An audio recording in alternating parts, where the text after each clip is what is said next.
right, well, welcome back. I am excited to be here with Mike McGowan to end our session today. But before I turn it over to Mike, I did want to talk, we were talking at break, Pam and I, about the question related to doing a screening on ACEs or trying to find out a kid's ACEs. And I just wanted to mention that, you know, ACEs don't equal trauma. And so we have to think about, so there's a ACE or average childhood experience, and it meets up against a child's own resilience and protective factors. And then from that, we get some level of trauma. So if we only know the negative side, we don't actually know how somebody is functioning, because those positive childhood experiences actually are very important in determining how a potentially traumatic event could affect and impact that individual child. So just want to make sure that we're thinking about knowing the ACEs isn't enough. We have to know those protective factors, that resilience of that student, and their positive childhood experiences as well. So now I'm going to That's present. a great lead-in. Well, good. I just want to tell you a few things about Mike. Although I will tell you that he, you know, sort of said you don't have to read all of this. Just tell him, you know, like he is a friend of all of us here at CISAs and has done a lot of work with us in Wisconsin and just has a great experience to share with us. But then we convinced him that it was important for you to know a little bit about his background. So I'm going to share that with you here. So Mike McGowan is president of McGowan and Associates, a training and consultation firm specializing in education, conflict resolution, alcohol, drug, workplace, and family issues. He works with schools, companies, parent groups, and students as a trainer, consultant, and motivational speaker. He has spent the last 23 years working with families and children. He has worked as an educator, an administrator, a family therapist, an alcohol and drug counselor, and a trainer. He has directed state certified training programs and alcohol and drug rehabilitation programs. During the last 20 years, he has given assemblies to tens of thousands of school children each year and has trained thousands of teachers in hundreds of school districts across the country. Additionally, he has worked with social service agencies, the Department of Corrections, professional athletes and teams from the NFL, MLB, and NHL. I'm sorry, it's like alphabet soup sometime around here in education. Okay, at NHL, and dozens of private companies as a trainer and consultant. His experience also includes numerous published articles and guest appearances on radio and television. Mr. McGowan is a renowned speaker whose presentations are personal and inspirational, and we are very lucky to have him today. Thank you for being here. Thank you. Thanks. Normally I would say hello, but since I can't hear you, say hello to somebody else in the room you haven't said hello to yet. You guys do it here too. Okay, there you go. That works. That works, right? That's part of what we're talking about. Christine asked me to come and do a presentation to end the day on relationship building with kids who have lived through traumatic situations. And it builds perfectly. I listened to Pam's talk and it just folds in perfectly to what we were talking about literally all day. I want you to think about something for a minute. Think about this morning and your daily routine. If I took you at your bathroom door and blindfolded you, could you walk into your bathroom and do what you need to do to get ready? Do you know where your toothbrush is? Do you know where your toothpaste is? Do you know where your shampoo and conditioner and soap is in the shower? Do you know where your towel hangs up? Do you know which towel is yours and which is somebody else's? Most of you could do a pretty decent job of knowing your routine. Even if you stand in front of your own refrigerator and you open it up. Where's the milk? Where's this? Where's that? That's the daily routine for most of us, and it becomes secondary like breathing. And there's so many things that we count on with the daily routine that kids who come from families that are less functional don't necessarily come from. I heard Pam say and put up on the board, smile. And I think I put it on my little handout thing too. Smiling is critically important. When I do assemblies, one of the questions I will ask sometimes is, how many of you have heard an adult swear in the morning? Which is instructional for schools and teachers because you would never think of doing that to little kids. And then all of a sudden, all these kids raise their hand. And I was like, how many of you have heard adults swear this morning? Hands go up. How many of you heard an adult swear at you this morning? And the hands go up. And you can see the teacher sometimes just stepping backwards and saying, I can't believe you started the day that way. So when they come into the bus, let alone the school, that first contact with another adult is huge for their functioning of the day. They begin to count on it a ton. It's why kids develop relationships with their bus drivers, why they develop relationships with the person who's standing out in front. And I'm in tons of schools. And so when I show up in the morning, I'll look around. Is there anybody in front? Is there somebody greeting the buses? Are there staff or other people meeting the kids as they come in? Or do they just come in by themselves as part of it? One of the schools I was in recently had a kid who assumed that duty.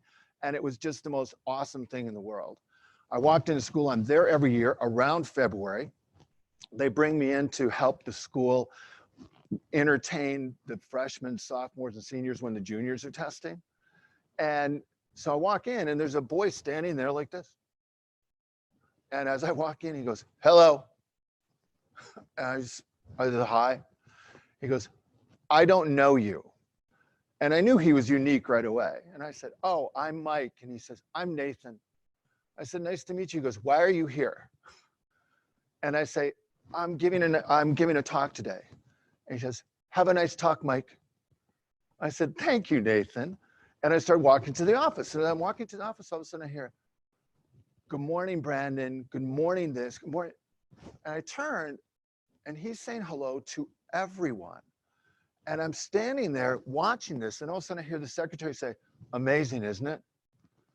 I said, oh, I'm sorry, I should check in. She goes, no, we know who you are. You're good. And she said, I said, does he? She goes, yeah, every day. This is his thing. And I said, how come I don't know him? She said, well, he's a freshman. I said, he doesn't know, he knows everybody's name and he's a freshman? Is that not amazing? I mean, Pam talked about that before. I don't know about you, but I forget my own children's names sometimes. Right? How many of you are parents? Right? How many of you have called your kid the wrong name? Okay, see, it's not just me. And I'm watching it and she said, yeah, it's amazing. And this is what the secretary said. She said, I used to keep the door to my office closed. Now it's open. Try to have a bad day when you see that. What a great illustration of what we're talking about. The next year, it's a couple of years ago, next year, I got there early because I wanted to see him in action. He was already there. When I walked in, he goes, good morning, Mike. He remembered my name. And I said, good morning, Nathan. He goes, are you going to be funny again this year? I said, well, I'll try. He goes, I liked it last year. I said, thank you. And I stood to the side and watched, same sort of thing. And all of a sudden, this kid walks in from the park. You know, it's the foyer that many of you have in your schools. You can see it. You can see the parking lot. And this kid comes lumbering in from the parking lot. He's that senior boy who every school has at least one. February, t-shirt, shorts, flip-flops, right? And he's huge and he's walking in and good morning, Brandon. Brandon goes, Nathan, my man. And Nathan goes, how are you? And Brandon said, really awful. He goes, last night my parents were fighting a lot. He said, I didn't even want to come to school today. Only reason I'm here is you, dude. He goes, I need me a little Nathan. And he comes up and hugs Nathan in the foyer of the school. And well, he doesn't hug him. He swallows Nathan. Nathan literally disappears. And all of a sudden I can see Nathan's arms snaking out the back and start patting him on the back. And then I look, I'm listening, and all of a sudden I hear the secretary, she's crying. I'm like, well, this is great, you know. And he says, I hope you have a nice day, Brandon. And Brandon said, I already am, dude. Just about then, this kid walks in, looks at these two, and I think he thinks, no way, and he takes off. And Nathan goes, excuse me, Brandon, and he chases this kid down the hallway. Trevor. And then he comes back, looks at me, goes, Trevor thought he could get away. You can't get away from me. And when I went into the office, I said, that is just incredible. Why am I even here? Just have Nathan in the auditorium, and he can just do this. And she said, we're going to miss him so much when he's gone. I said, oh, he's leaving? She said, Well, he graduates in 2 years. I said, what? She goes, we're gonna miss. I said, don't wish away the time with something like this. And then she said something into it. She goes, what are we gonna do when he's gone? And I said, that's the wrong question. And she said, what do you mean? What's the right question? I said, who takes his place? He did it because that's who he is. That's his thing. But that doesn't have to be one kid. That doesn't have to be one adult. That's kind of what we're talking about today, isn't it? Forming relationships with people, forming relationships with kids. And it can be a rotating group. If it's just one person, that person retires, then where are we? It's got to be what we all do. When Pam retired, somebody took over her classroom, right? And somebody had to form relationships with those kids. And part of that goes to how they react. I heard Pam ask something about favorite teacher and had you visualize who your favorite teacher was. When I ask kids, why do you like the teachers you like? There's some consistent themes. They look at me when I talk to them. That's so simple to do. They put their pencil down or marker down and turn when I have a question. They don't allow other people to interrupt them. In other words, that person takes that kid and makes that person comfortable and important in that moment. Try this at home with your own kids. And I bet you've already done this. Your own kid is talking to you and then begin to do something. Because many of us are busy, right? So all of a sudden, start doing the dishes or working on your computer. The minute you turn away and begin to do this, what is your kid going to do? I bet they just, and kids tell me, their parents say, I can hear you even if I'm doing the dishes. But kids don't know that. They assume boom means you're disconnected as a part of it. Those of you who have seen me talk before know that I illustrate through examples because that's the way I learn things. And I was at a school and I was walking in the morning in the parking lot. I'm walking behind the kids. I love doing that. And there's a girl in front of me, high school, and another girl up ahead. And the girl up ahead turned, saw this girl and said, hey. And she goes, oh, hey, the one in front of me. I got something. She ran up to her doing that girl, I haven't seen you in 4 minutes greeting. And so I'm walking and she goes, last night, and they have each other, what? And the minute she started to tell her what she wanted to tell her, this girl she's talking to starts waving in my direction. Well, I'm not dumb enough to think she was waving at me. So I look, and there's another girl here. But I noticed something. The minute she did this, the girl who had something to say slumped. I just saw her. She caught herself. She goes, I'm sorry, what were you saying? And she goes, okay, last night when I got home, just about then another girl walked up. This girl she was telling the story to physically turned and began talking to the other girl. And I saw this girl slump again. She caught herself again and she says, I'm sorry, what were you saying? This time though, this other girl said, never mind, it's not important. Now I'd caught up to them and she began walking into the school and I'm right alongside of her. And I said, yes, it was. And she said, I hate this school. I said, who was that? She goes, my best friend. And I said, what'd you have to say to her? She goes, last night when I got home, I got the acceptance letter to the college I've been waiting for forever. And she said, I didn't post it on social media because I wanted to see people's reaction. And you just saw what it was. I said, wow, congratulations. And she said, that's great. I don't know who you are. And I thought, that doesn't take much time, does it? Now that's just a skill. The skill of being able to pay attention to somebody while they're talking and think about how valuable, if a kid is talking to you and you're down like this and you're talking to the kid and another kid comes up and wants to interrupt you, it's like, hold on a minute, I'm listening to this. What message did that kid just get? And what we talked about before, what message did they get that's different than what Pam talked about before? The routine that they go through during the day. Like who's there, what's there? Is anybody listening to them in the environment that they're in? Part of what we're talking about is forming those relationships. And I heard Pam say, you just have to be you, have to be real, genuine. Kids get that, right? I don't know if any of you went through this. Did any of you go through that you had to relate to them in order to be able to motivate them and to teach them? Or was it just me? where I thought I had to be, I let go of that pretty quickly. They don't care who I am. And it's so fun to have conversations with people that are different than you, because you just accept them for where they are and who you are. There's a caveat in here. Kids in general, let alone kids whose survival depends on their sensitivity, they can spot a fake 100 miles away. They know if you're real, they know if you're phony. They know if you care, they know if you don't. They know if you're pretending as a part of it. They don't care who you are as long as you're you. As long as you are genuine, that's a part of it. I've had some unbelievable, great conversations with kids as me. I was doing an assembly in a school, and it was a drug assembly, and I think you had me do it, Christine. And all of a sudden from the top row, I hear, dude, which is never a good sign, by the way. And he stands up and he wanted to preach to the school why weed was a good thing. He was the 420 advocate, right? And I just listened to him, and then we started talking in front of the school, and the girl in front of me in the assembly is like, oh, great, our local expert. And we're kind of having fun. And we started talking back and forth. And then afterwards, he came down and he's chatting with me. And we're having a nice conversation. And he said, I can't believe I'm talking to you. I said, what do you mean? He goes, look at us. We're so different. We're like this. He goes, King of the Stoners?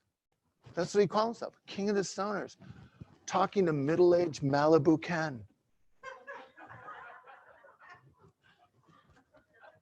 Do I look like Malibu? Yeah? They're saying yes here. I don't know what you're saying.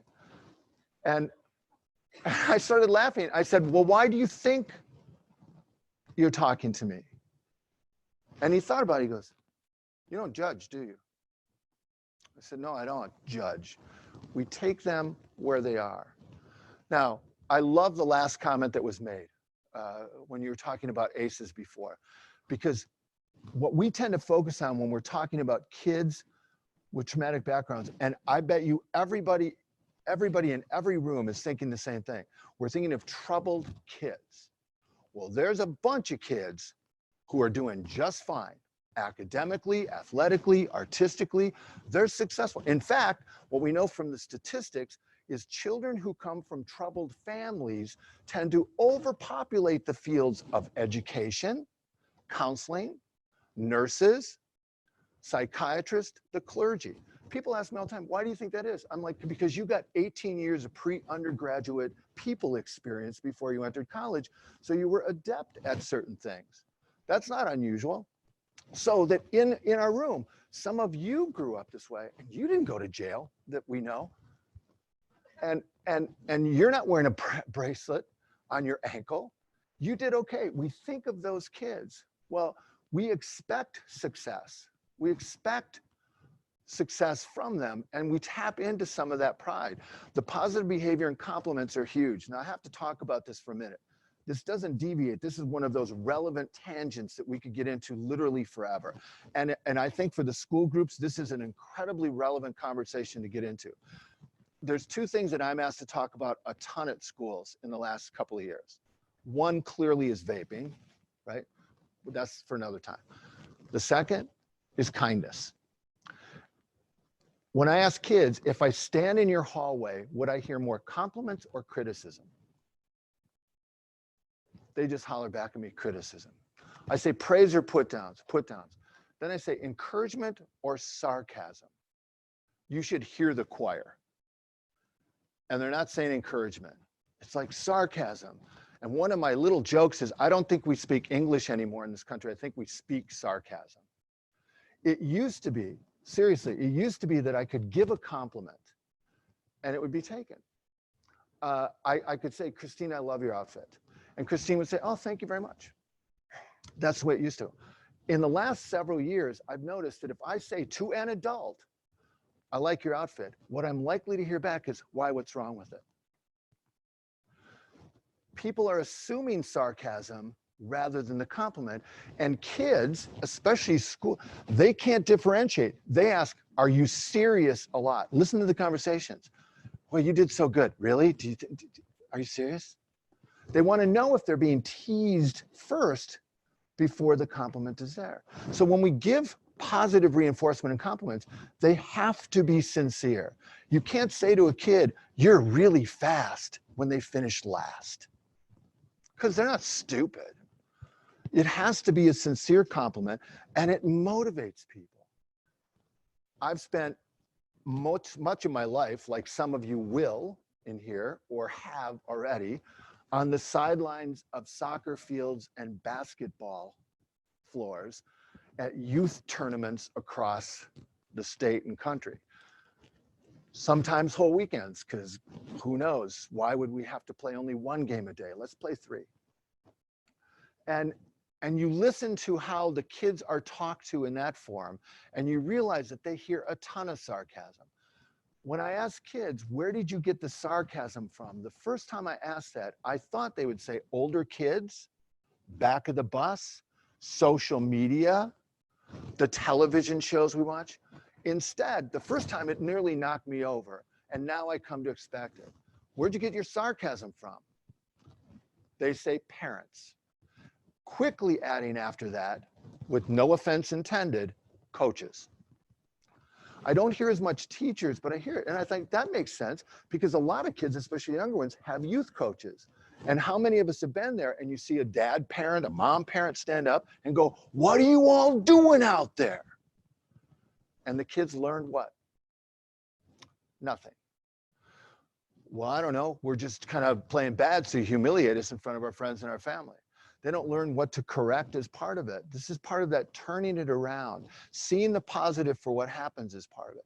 Kids are truly motivated and form relationships with people. Now, that's where we think back. Think back to people who had an impact on you and how they put certain things and what they said to you as part of it.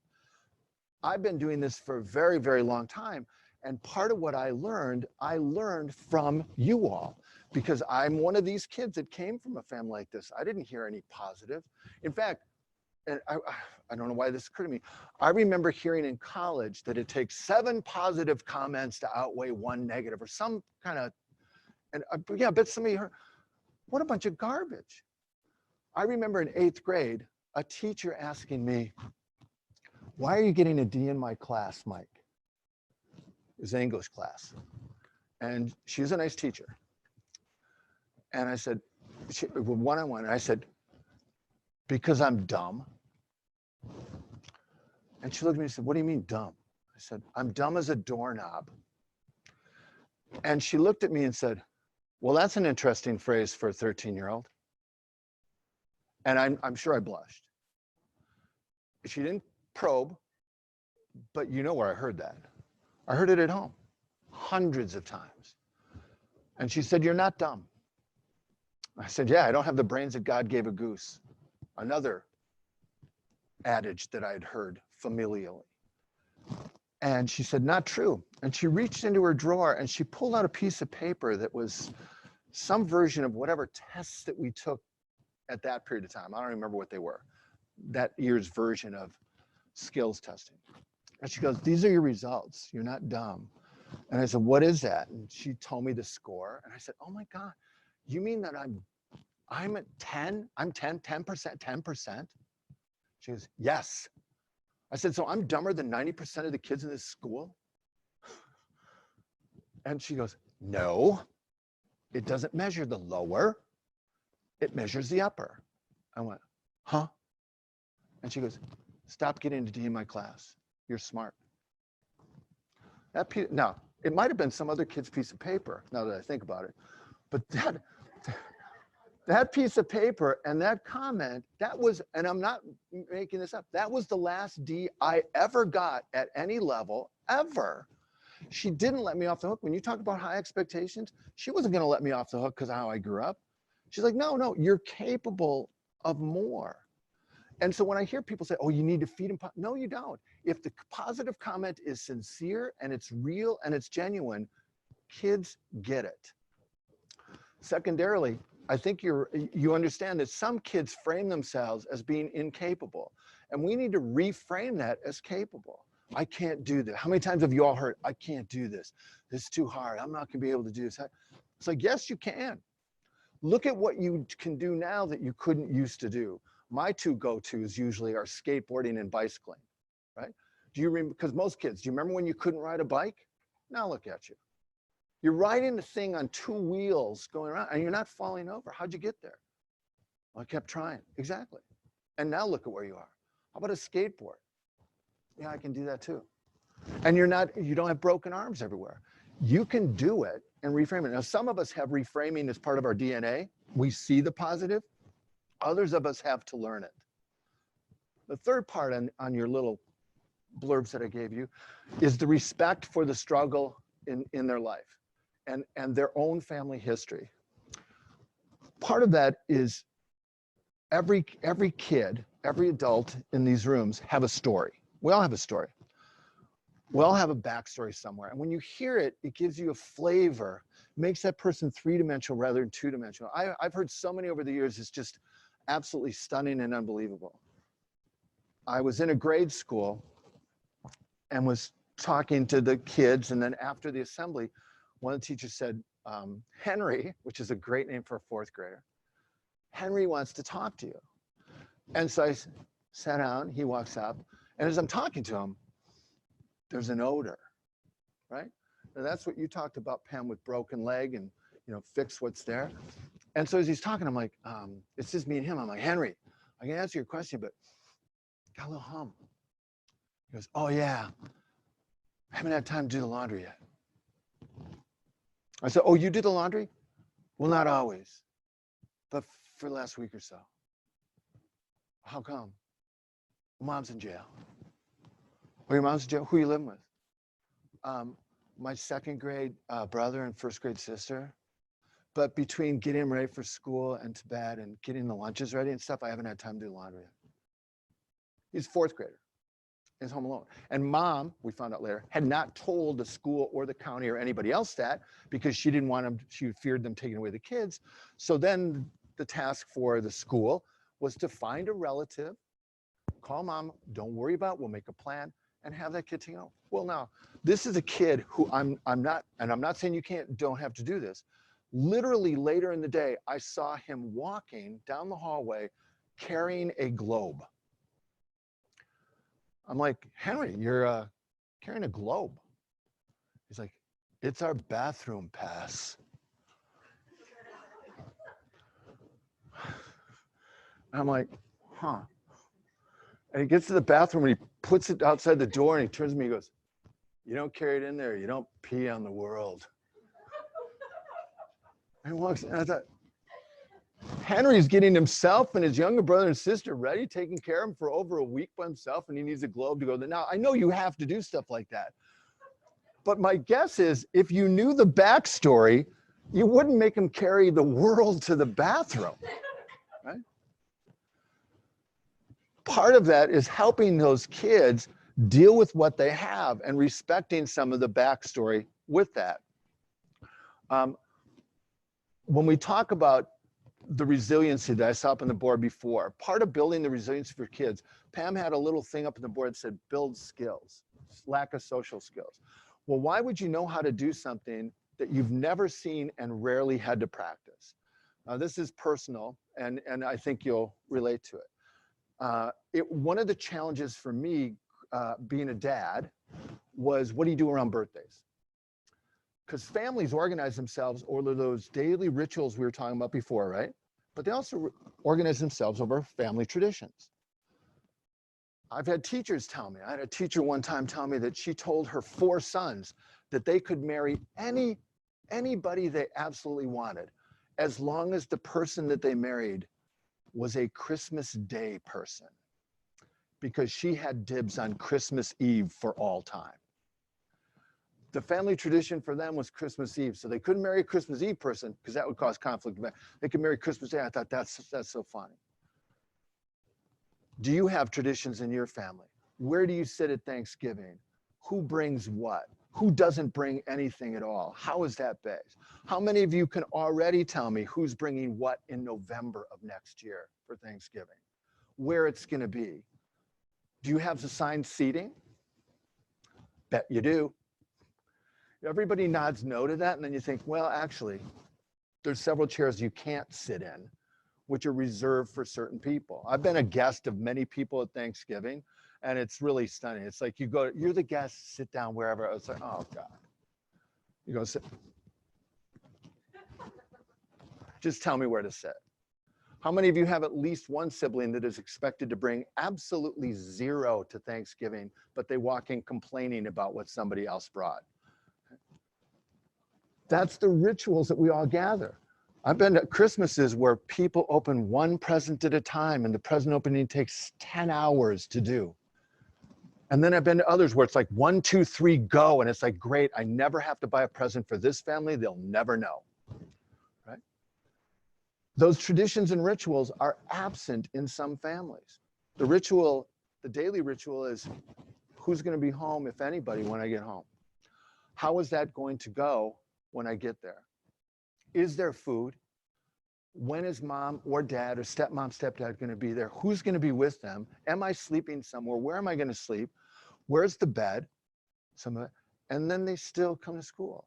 It's part of the reason they love school, because schools are built around rituals. Which side of the hallway you walk. Think about kindergarten.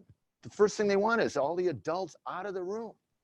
Get out of the hallway, moms. Get out of the hallway, dads, so that they can learn to take their snowsuit off themselves. There's a ritual involved. They love the traditions. What would schools be without homecoming or prom or some of the other rituals and traditions that we have? And by the way, try to take a tradition away and see what happens inside of your school district. Well, inside some of these families, you don't get it. So for me, when I got to be a parent, I'm like, oh my gosh, what do you do on your birthday? What do you do for your birthday? What do you do for your birthday? How do you celebrate a birthday? Because 0 to 18, 0 birthdays were celebrated, none. I know when I was born, but we never celebrated it.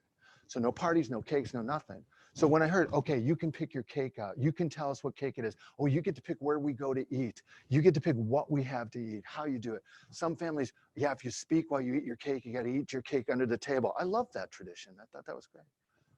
You can incorporate all of them. My own kids think that I had these traditions all the way through. Well, they're old enough now to know differently, but they're like, how did you get to have these? I made them up. Is that why we celebrate a lot? Yes, we over-celebrate in my family because we didn't celebrate at all growing up. So we have national, or for us, we celebrate pull-up day in my family. There's a cake. And I know what some of you with young kids are thinking. No, it's not when they got out of diapers to pull-ups.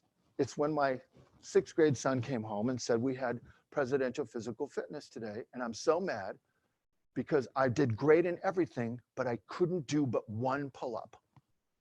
I said, you did a pull-up? You did a pull-up. Yeah. You're the first McGowan human in the history of the world to do a pull-up. Okay. Our weight is all waist down. That's unbelievable. I went to the store, asked the lady if she had a little gymnast, and we had a cake, a pull-up cake. We still have it every year in May is pull-up day.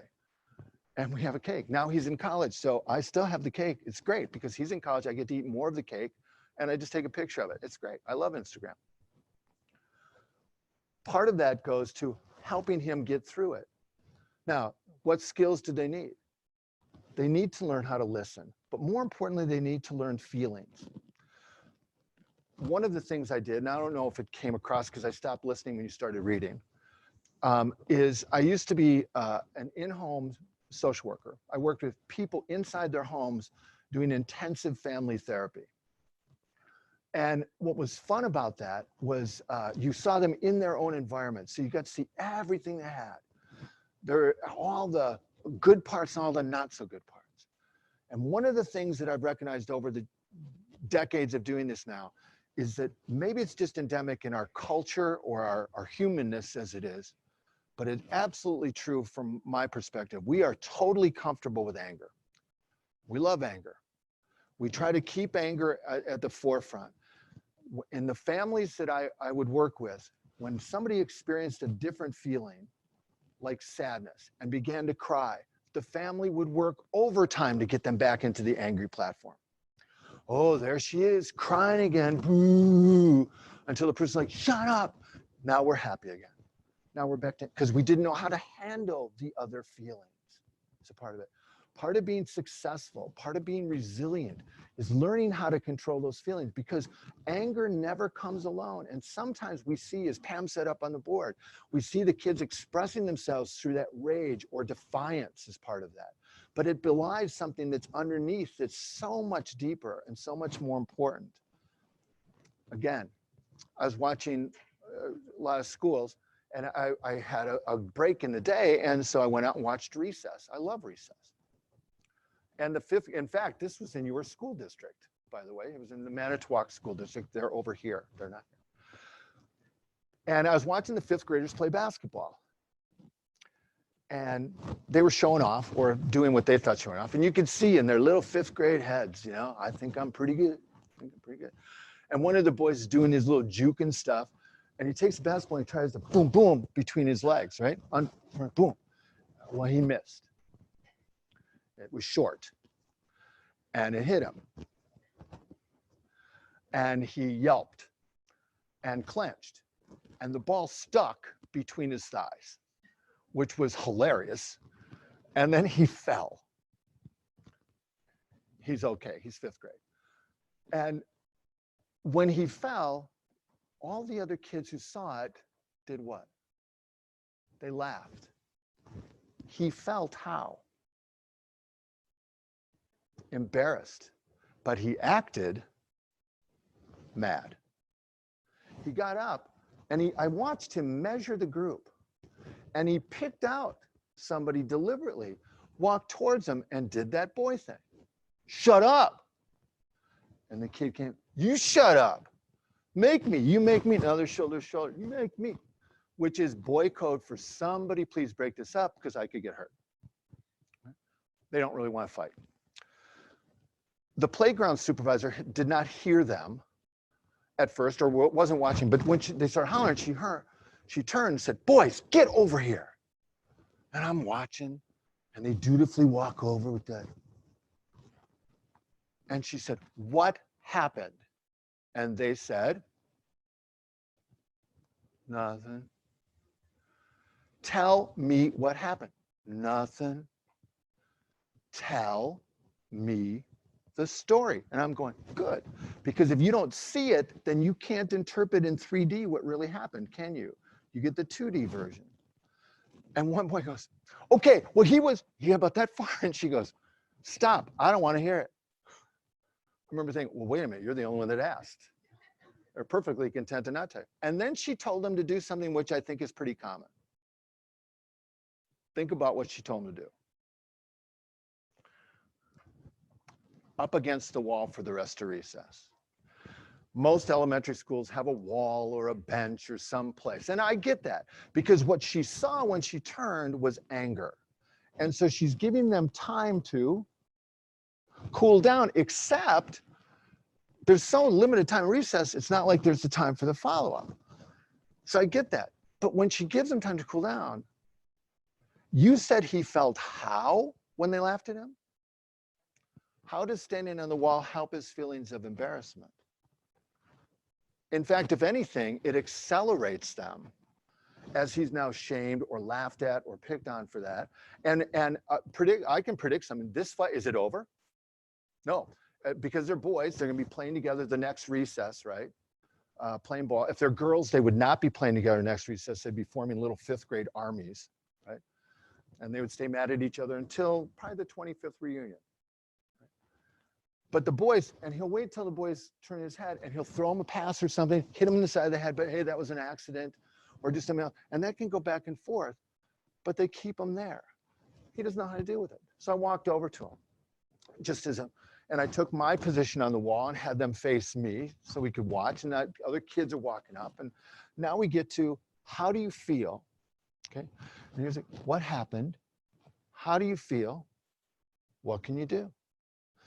And I said, when they laughed at you, I said, I saw what happened, so you don't have to explain. How'd you feel? Ticked. I said, yeah, I saw that. How else? Ticked off. I said, can you give me another one? He goes, really ticked off. Can you give me a feeling other than anger? I said, I'll try. And he couldn't. I said, I'll try to help you. I'm just going to keep repeating it until you get it. I said, when they laughed at me, I felt. When they laughed at me, I felt. And then finally, I think third time, I said, when they laughed at me, I felt. And he used the boy equivalent word for embarrassed. Stupid. I said, I felt stupid. I said, right. I said, now, here's what you're going to do. Both of you together. I want the two of you to alternate, go back and forth. Tell me 7 things that you could do the next time you feel stupid other than starting a fight. And the kid goes, okay, but first, who are you? I hadn't had them for an assembly. I said, I'm the new playground super. I said, I'm a guest, you'll see me. And we back and forth that we programmed it. And here's the interesting part. He said, I could have just got up and kept playing. That's another typical, that's a good response. The other kid said, I could have helped you up or told them to stop laughing. He said, I could have laughed it off. I said, are you good at that? He goes, no, I'm terrible.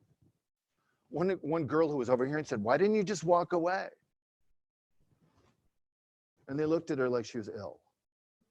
It's like, because there's a ball involved. We're not walking away from a game. And I said, how are you going to learn how to laugh it off? Now that's a key, because how is he going to learn how to laugh it off? Where's his role models for laughing it off? Is it you? But that's my point. If in a classroom, if you break something off or you make a mistake, how do we handle it? That's the role modeling that they see. How do people who are functional, who I trust, handle stuff like that? They do it. Now, this wasn't about 5th grade basketball. In my other work, I did this because this is 27-year-old domestic partner violence stuff. Because when we work with those people and we say, why did you hit your partner? The common response back, more common than you can imagine, is she walked away. She walked away from, wait. Your partner, while you were raging, disconnected themselves and walked away, which is what every functional human being would tell that person to do. And that's the reason you clocked them upside the head? Yeah, ticked me off. That's what I hear. That's no different than I just heard on the playground. Didn't tick him, yeah, ticked him off, but it also made him feel embarrassed, stupid, emasculated, humiliated. We need programs for how to manage humiliation and embarrassment programs rather than just anger, because they have chill down pat. What they don't know how to do is manage some of those feelings. And in a home that is traumatic, they don't see it. They see the numbing of those feelings as part of it. They also need to develop options and choices around some of it. Pam, you made me think of this when you were talking before, when you mentioned you just threw out the parent that doesn't come around. And you didn't know this, but I actually had a conversation like that where after one of the talks we had about families, and I love asking kids, you know, can you tell what it's like, you know, and one boy comes up to me in 3rd, 4th grade, and he says, my dad, and his chin just starts to quiver. And I said, doesn't always show up. Supposed to. And I said, what do you do when he's supposed to come over and take you? And he goes, I wait. I said, what do you mean? I just sit by the window and look out. Immediately I wanted to go, oh my God, are you kidding me? I said, okay. I said, you need a backup plan. What's a backup plan? I said, we're going to do it together. I said, I need a piece of paper and a pen. I went, I need a piece of paper and pen. And also, there's teachers there, so they magically appear.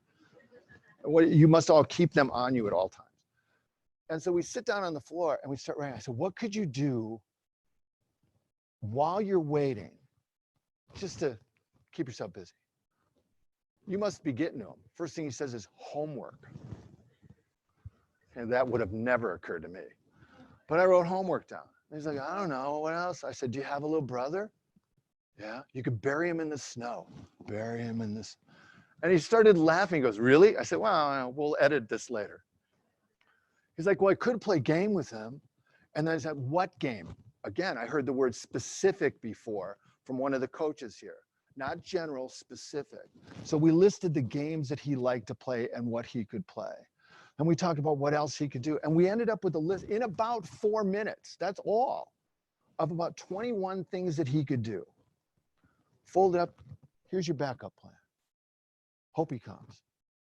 I got an email back from the teacher the next week, said he had come into class grinning on Monday, ear to ear, saying, that guy needs to come back. I'm out of things to do, right? Well, but he was grinning. And while I would prefer that his dad show up, guess what? His dad is unpredictable. And while I'm not going to take that place, he now has to learn that self-sufficiency to begin to take care of some of himself as part of that. What the research has showed is that kids who develop some of these skills tend to be incredibly successful. The research is ongoing, but some of the data shows that kids who come from families where there's a ton of trauma, that almost 2/3 of them turn out just fine. Just fine. And people, what's the definition of fine? Okay, you have a job. You're not on probation. You're not in trouble with the law. You're not a drug addict. Okay, you have a decent relationship. And then the researchers said, well, how's that possible? How did you make it and other people didn't? That's the reframing part again. How many of us have heard around the school somebody saying, whether it's a parent, another parent, or a teacher, or somebody, oh my God, what chance does this kid have? How are they ever going to? What do you mean? I think it's unbelievably inspiring that they're here. They're here every day. That's incredible as part of that. And they said, how did you make it when other people didn't? And it got down to the skills we're talking about. Can they listen? Can they repeat back what they said, what you said to them? Can they identify what they feel? Can they then talk about what they need when they feel that feeling as a part of it? And here's the fun part. We all need something different. When I'm upset, in a general term, I need something different than maybe some of you do. I have 3 kids. They all need something different, right? The key is to be able to articulate what you need to the people around you so that they can meet your needs. I had a teacher say to me recently when I came to her school that she said she remembered something that I told her like 15 years ago in a training. And I was curious as to what it was. And she said the key phrase that she's remembered for the last decade and a half was, don't look for ice cream in the pantry, we don't keep it there. And that is one of the lines I use. There's a lot of these kids from homes like this that are looking for things from their family that their family has yet to provide, may not have been provided for them growing up, and we don't know if they have the skills to provide that. This is Super Bowl weekend. Am I allowed to say Super Bowl, or do I have to say big game? This is Super Bowl weekend this weekend. And if you know kids, you know the minute they see football on TV, they don't want to watch it. They want to play it. And so in my neighborhood growing up, and in my neighborhood now, the minute the Packers play on TV, there's kids outside throwing the football around. And who do they want throwing it to them? Yes, they do. Somebody inside the family. And you see, so there will be a kid this weekend in your school district who stands between their parent and the television, tossing a football up in the air. Now, that's not likely going to go well, right? What I want them to be able to do is to say, Dad, you want to play ball? You want to throw a ball? And have Dad say, no, I want to watch the game later. Why don't they ask it? Because in a lot of cases, they hear this, get out of the way. Bang, bang, swear.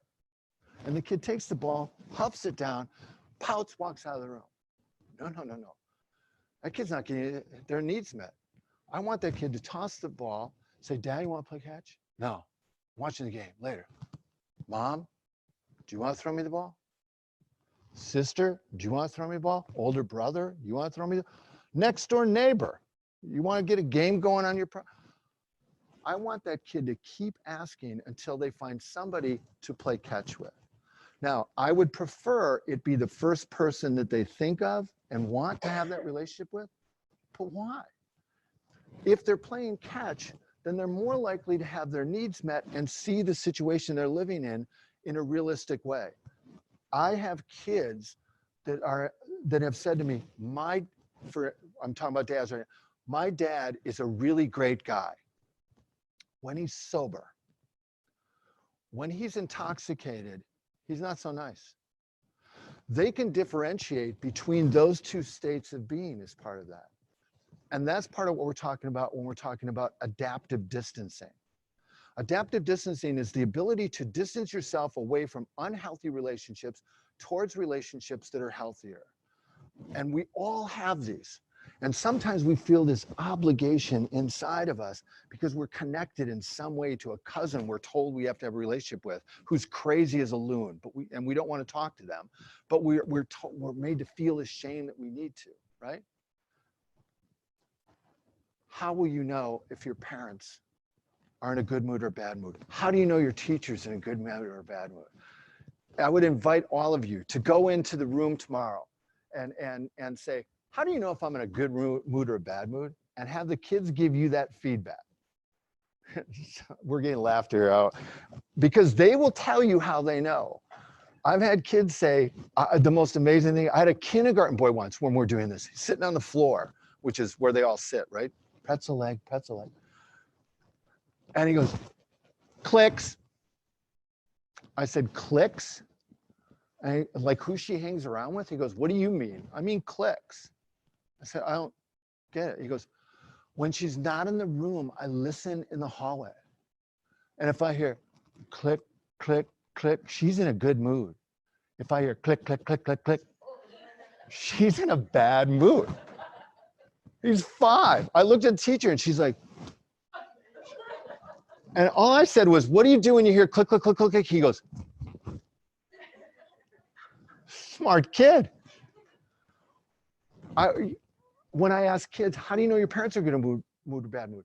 They will say, the look on their face when I get into the car or at home. The first words out of their mouth. If they're said, hi, honey, how are you? Good mood. Have any homework? Bad mood. Because kids get it that how their night is going to go is dictated by what mood their parents are in, since they have control over so little in their environment. Same is true of school. They do a temperature check. I actually was in one school where one of the teachers was astute enough to put outside of his room a like barometer that had stormy, mostly sunny, cloudy, whatever. And then the kids in the previous class would set the temperature in the room realistically so the kids walking in would know what kind of mood. Well, that's the sort of person that's going to be almost always sunny all the time, right? You would hope, because otherwise why would you do that? I had a 7th grade boy say to me, I can tell when I get off the bus what kind of mood my dad is in. I said, explain that to us. And he said, my dad works an earlier shift. And he said, when I get off the bus, my dad's already home. If he had a good day at work, my dad is a really patient guy. He'll back the truck into the driveway. If he's had a bad day at work, the truck will be pulled in front ways. Pretty perceptive, isn't it? And I looked at him and I said, well, what's the difference? And the 7th grade boy goes, whether I go in the front door or the back door. Now that's healthy as all get out, right? Loves his dad, but knows better than to put himself in the middle of something where he might not get the answers that he's looking for. Most of you know this. Pick the day when your principal is in a really bad mood and go up and ask them for a favor, right? Now you're all laughing because you're like, well, that's not going to happen, right? We know better than to do that. My favorite one of these with adaptive distancing is a girl who heard the 7th grade story and said, oh, I can tell from a block away. I'm like, explain. She said, my bus doesn't go down the hill because it can't get back up in this wintertime. So she said, when I get off the bus, I look in my house. I can see it at the bottom. If the drapes are closed, it means my mom and my stepdad are drinking, passed out, or fighting. If the drapes are open, it means my stepdad went to work and I'm going to get to eat supper on time. She was in 1st grade. And when she said that, you know, there's first graders sitting all around, you know, they're like over their head. But I looked at the teacher and the teacher went, I didn't know that. Why would she? You know, it just happened. I mean, I was talking about being aware of other kids on the playground. And so I had to follow it up. I said, well, what do you do when the drapes are closed? She goes, no, she's 6. She goes, oh, that's easy. When the drapes are closed, I go next door, I ring the doorbell and I ask the nice lady if I can play there. And if she says yes, then I play there with her and her kids, but she calls my mom, tells her where I am, and then my mom calls back when the coast is clear. Now, normally when I share that, I look at the faces. I did here. I don't know what the faces are like in your rooms, but they're like this. Because we're all empathetic people. And we go, oh, what a poor thing. But I want you to be optimistic too. Reframe this in a way. What does she know how to do? At 6. She distances herself away from dysfunction, from people that may be fighting, from people that may be doing things you don't want her to see, towards people that are actually fun. How many of you know 35-year-olds that can't do that, right? And at 6, she's already developed some of these skills. The researchers did one additional thing. They said, how'd you learn them? Where? Now, this is the end, right? It's the end of the day, so clearly, the #1 place that the kids had learned these skills was school. Makes sense. The presence of at least one nurturing adult in your life. From kindergarten through 12th grade, you're going to literally have contact with dozens of adults, some of whom ought to be functional, right? And the interesting part about it is because we're all so different, the kid who has exactly what you have to offer may come from a staff member that you get along the least with. But what you have to offer may be something different than this kid has to offer. I have a brother who's only 14 months younger than I am, and we couldn't be more different in a lot of ways. He was attracted to a totally different subgroup of adults than I was. I was an incredibly serious kid. I was lacking any fun, lacking happy. I was attracted to people, and I think kids are too. They have a divining rod towards people who will provide them the gaps that they have. It's why if you teach in an elementary school and you're out on the playground, kids will just grab your arm or tag along with you because they have a need and they're meeting it. I gravitated towards those who had some humor. My coach, who when I was a freshman, and they came in to take yearbook pictures during social studies class, which I later taught, said, we need a picture in action, Mr. R. And he goes, all right. And he took his books, which were stacked high, and slid them on the floor. I immediately got up and started stacking them. And he goes, let them lay there, Mike. They're not doing anything different on the floor than they were doing on my desk. And then he laid across his desk like this. And that's the picture they took for the yearbook across 2 pages of the yearbook. Staple was in his navel. And it said, Mr. R working hard again in sociology class. I love that guy. He had a sense of humor. When he saw me in gym class later on, about a few weeks later, and I was hitting the ball, I was hitting it terrible, and I was mad. And he goes, Mike, why are you so angry? I said, look at me, look how I'm. He said, aren't you left-handed? I said, yeah, but they only have right-handed golf clubs. He goes, well, what did you expect? How am I going to shoot a good score? Because that's who I was. If I shoot like this. And he looks at me and goes, the point is to have fun. Who said you had to keep score? I thought there was something seriously wrong with him. Why would you play a game without keeping score? I haven't kept score in a golf game in over 40 years. He had a huge impact on my life.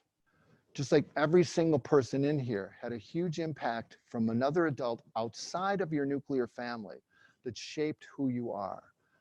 No matter how functional you grew up, or no matter how traumatized you grew up, we're all influenced by some of those people. All right, that'll cap that part off. So now what do we do? Do we do question things? Well, thank you. So, but there's not a question. There is one comment. Somebody did want to mention that when they notice their principal's in a bad mood, they go in after chocolate and a kind There you go. word. There you go. That's perfect. Yeah, so Perfect. thanks for sharing that. You're welcome. We want to thank you, Mike. We want to thank everyone for being here today. Thank you, CISA 7 and our amazing media crew. Thank you to Wish and DPI, and to all of our presenters here today. And thank you to you as champions. And we want you to remember that as you go about the work of looking at your policies and procedures through the trauma-sensitive values of safety, trust, collaboration, choice, and empowerment, that even small changes do make big differences. Even when you're headed somewhere, even taking small steps gets you there. And it's important aspect to focus on is building relationships. As Bruce Perry has said, the research has shown us that for working with students who have survived trauma or have trauma histories, the best and most effective treatment is anything that increases the quality and the number of relationships. So you are important. Thank you for what you do. And thank you for being here today. And please remember to go and fill out the evaluation link that of course helps us plan future professional development opportunities for you and others in the state. So thank you again.